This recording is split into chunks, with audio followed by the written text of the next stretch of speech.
हिंदुस्तान के बड़े बड़े वजीर भी बने, हुकूमतें की, अपने तरीके से सीबीआई को उन्होंने मैनिपुलेट किया। चार्जशीट होने के बावजूद भी मुकदमा नहीं चलने दिया गया। और मैं समझता हूं कि ये हिंदुस्तान के आईन के साथ, कानून के साथ, सबके साथ बहुत बड़ा खिलवाड़ हुआ और वो आज तक होता चला गया। आज तक सरकारें बदल गई हैं, लेकिन यूपीए गवर्नमेंट ने भी आकर के जो इंसाफ होना चाहिए था बाबरी मस्जिद के सवाल पर, वो आज तक वो नहीं दिला सके। मैं इसके साथ ही बात कहना चाहता हूं कि इलाहाबाद हाई कोर्ट में जो मुकदमा चला और लगातार इतने सालों के मुकदमे के बाद जो फैसला आया, उसको पढ़ने से ऐसा लगा कोई बंदर बांट करने की कोशिश की जजेस ने। एक टुकड़ा इनको दे दो, एक टुकड़ा उनको दे दो, एक टुकड़ा उनको दे दो, जैसे कोई इंसाफ नहीं था। ऐसा फैसला मेरी समझ में रद्दी की टोकरी में फेंके जाने लायक है। उस फैसले को चैलेंज किया गया सुप्रीम कोर्ट के अंदर, लेकिन सुप्रीम कोर्ट भी न जाने क्यों लंबा खींच रहा है। हम आज के दिन ये मांग करते हैं कि जल्दी से जल्दी अगले 6 महीने में सुप्रीम कोर्ट को उसकी डे टू डे हियरिंग करके साफ फैसला देना चाहिए और गुनाहगारों को उसके लिए जो जिम्मेदार है उसको शहीद करने के। उन्होंने उसी सुप्रीम कोर्ट में वादा किया था कि हम बाबरी मस्जिद को आंच नहीं आने देंगे, कोई हाथ नहीं लगा सकेगा। ऐसे लोगों को सबसे पहले पकड़ करके और सजा मिलनी चाहिए, कड़ी से कड़ी सजा मिलनी चाहिए। तब पता लगेगा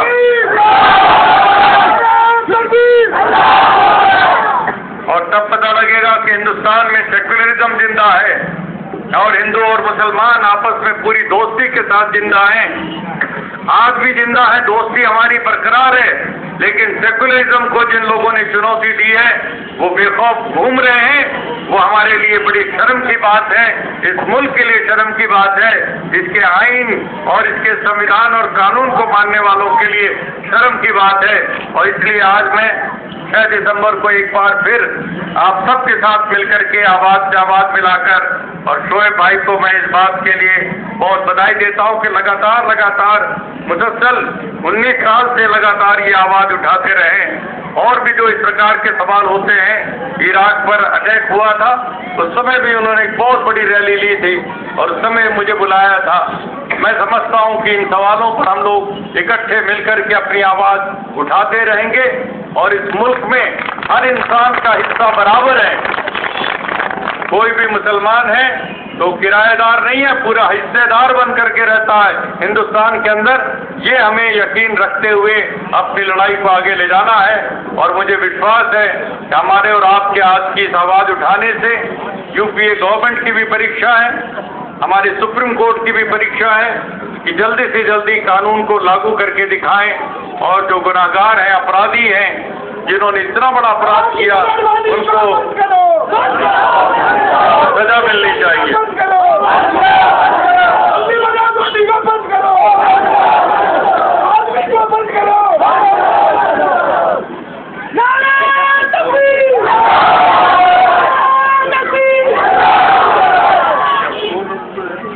बस तो मैं यही बात कहना चाह रहा था।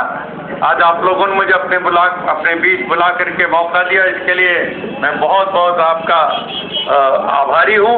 और मैं चाहता हूँ कि हम लोग इसी तरह से हाथ में हाथ मिला करके पूरी ताकत से इस मुल्क का नक्शा बदलना है, भ्रष्टाचार मिटाना है,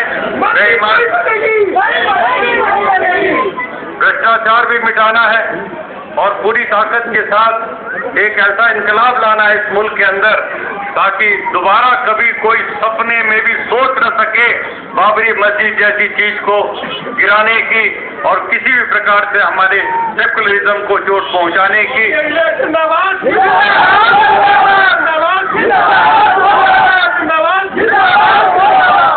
सवाल खड़ा करो भाई, मस्जिद भाई बनेगी।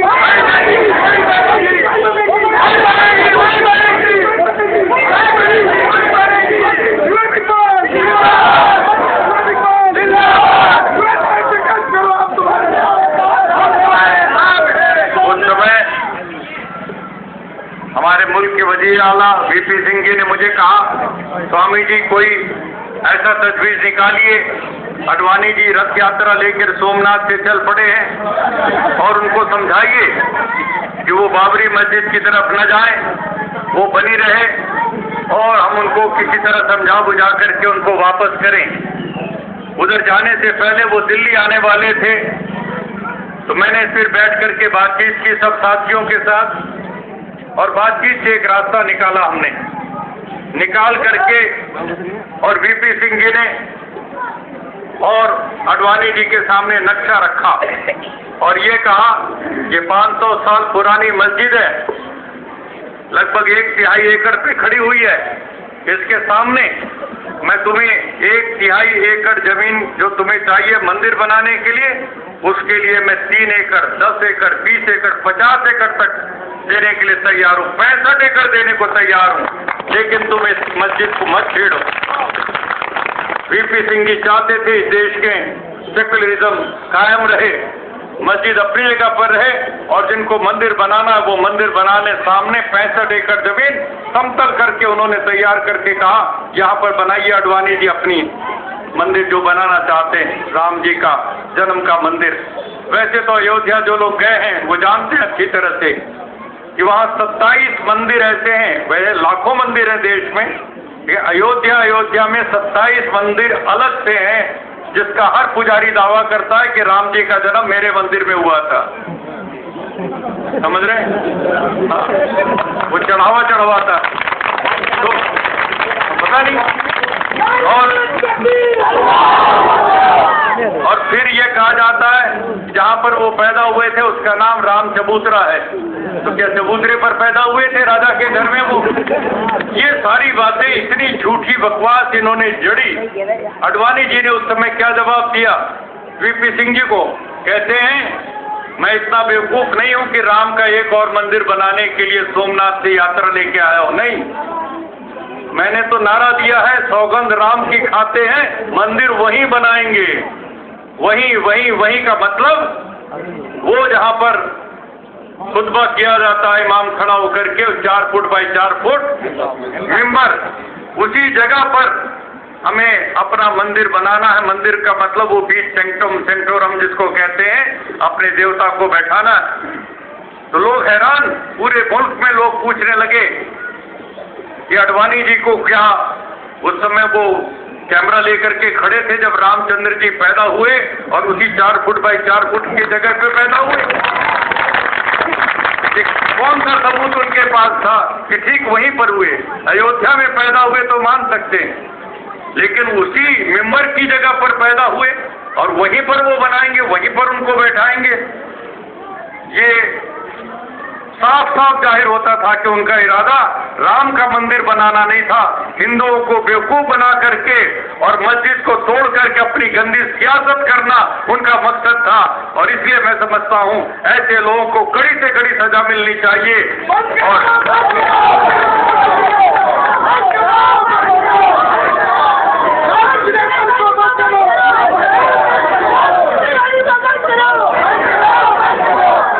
और मैंने पहले भी कहा था दोस्तों और साथियों, बहुत गंभीर बात है, अभी तक ये बीच में उठाते रहते हैं उस मुद्दे को।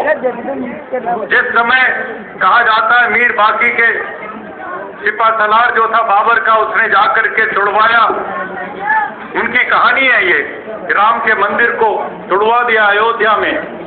उस समय आडवाणी जी नहीं थे, अटल जी नहीं थे, कोई नहीं था इनमें से, लेकिन उस समय राम का सबसे बड़ा भक्त तुलसीदास जिंदा था जिसने रामचरितमानस लिखी। मैं आज भी चैलेंज करके कहना चाहता हूं, आडवाणी जी पूरे तुलसीदास के रामचरितमानस, दोहावली, विनय पत्रिका, जितनी किताबें लिखी हैं उसमें तुम एक दोहा, एक लाइन निकाल करके दिखाओ जिसमें तुलसीदास ने कहा हो, जिसमें उन्होंने ये कहा हो कि मेरे राम के मंदिर को तोड़ करके मस्जिद बनाई किसी ने। तुलसीदास को नहीं दिखाई पड़ा, आडवाणी जी को दिखाई पड़ गया। गुरु गोविंद सिंह जी पटना में पैदा हुए और चल करके पंजाब में लड़ाइयां लड़ी इस मुल्क की खातिर। उन्होंने कितने ग्रंथ लिखे, लेकिन गुरु गोविंद सिंह की कलम से एक लफ्ज कहीं पर नहीं मिलेगा कि राम के मंदिर को तोड़ करके मस्जिद बनाई गई। शिवाजी ने लड़ाइयां लड़ी इस मुल्क के लिए और अपनी किताबें लिखी, लेकिन शिवाजी को कहीं नहीं दिखाई पड़ा, लेकिन आडवाणी जी को दिखाई पड़ गया। आर्य समाज के प्रवर्तक, जिस संस्था से मैं जुड़ा हुआ हूं और जिसके एक बहुत बड़े स्वामी श्रद्धानंद जी इसी जामा मस्जिद की मेंबर पर खड़े होकर के और हिंदू मुस्लिम एकता के लिए उन्होंने भाषण दिया था आजादी की लड़ाई के दौरान। स्वामी दयानंद सरस्वती ने वहां फैजाबाद में खड़े होकर के और तकरीरें की, लेकिन उनकी सारी किताबों में सत्यार्थ प्रकाश और ऋग्वेद आदि भाष्य भूमिका कहीं ये नहीं लिखा कि राम का मंदिर तोड़ करके मस्जिद बनाई गई। विवेकानंद जी ने शिकागो में जाकर के भाषण दिया, हमारी संस्कृति के ऊपर चार चांद लगाए।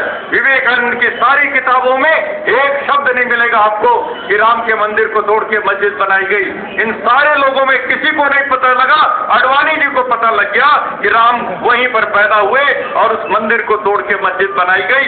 ये सरासर बेइंसाफी है और हिंदुओं को बेवकूफ बनाने की कोशिश की गई है। मैं समझता हूं हिंदू भी जाग चुका है और उन्होंने भी इसका फैसला कर लिया है कि ऐसे इस प्रकार से गंदी सियासत करने वालों को हम कभी भी पास नहीं फटकने देंगे, इनको दूर रखेंगे। ये मुल्क के साथ खिलवाड़ करने वाले लोग हैं, मुल्क को तोड़ने वाले हैं। बाबरी मस्जिद नहीं तोड़ी गई, इस मुल्क को तोड़ने की साजिश की गई और मैं समझता हूं कि बहुत ही ऐसा अपराध है जिसके लिए कोई माफीनामा नहीं हो सकता। इन्हीं शब्दों के साथ आज आप लोगों ने फिर हम सबको इकट्ठा किया। हम लोग तब तक लड़ाई लड़ते रहेंगे जब तक इंसाफ नहीं मिल जाता और हम सब मिलकर के हिंदुस्तान की एकता को, पूरे भारत की एकता को मजबूती के साथ ले जाएंगे और गुर्बत भी मिटाएंगे, नाइंसाफी भी दूर करेंगे। खुदा हाफिज। आप सब